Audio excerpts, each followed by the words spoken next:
Is this another revolutionary moment similar to that one that you led all those years ago? Thank you very much. I think this is beyond a revolutionary movement, because it's the collective will of the Kenyan people, signaling their commitment to invest into the future.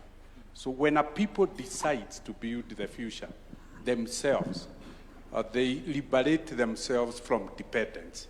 And I see this as a bold step, saying that we are changing the way we have done things before. The second one, it speaks broadly about the maturity of the Kenyan people. When people think beyond themselves and think about future generations, it then means perpetuation of a legacy of a nation. But also, when you create an institution with the protocols, like the one enshrined in this institution, you protect that wealth specifically. And that is what I see as very bold steps that are very, very transformative.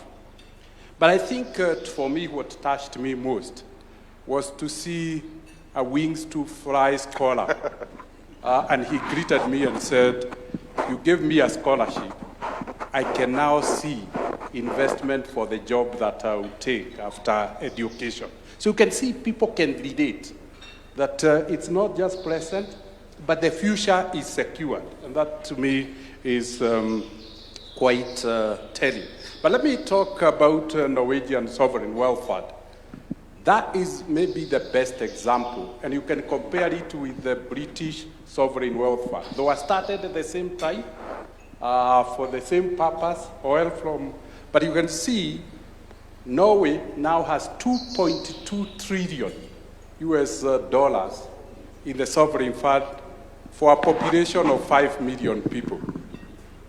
That is staggering. They have not only secured their children, they are now securing grandchildren. But what is unique about this, and I say it, I know it well, because 14% of the entire shareholding of Equity Bank is by the Norwegian Sovereign Wealth Fund. You could imagine, we Equity are limiting 14% of all the dividend we are paying to the Sovereign Wealth Fund. So the structure of investment, they can tap on the best investment in the world to facilitate the growth of their wealth. But we have borrowed this concept as equity. We all know equity 30 years ago, you have evoked 30 years ago. The smallest financial institution in Kenya, number 66 out of 66. But it's the discipline of thinking about the future that has created equity. The last time equity raised capital was 2007. 2007. But 20 years, we have funded by sharing today's prosperity to build the future. We only pay 30% of available for distribution as dividend and reinvest 70%. And I see this is what the country has started to do. Thank you.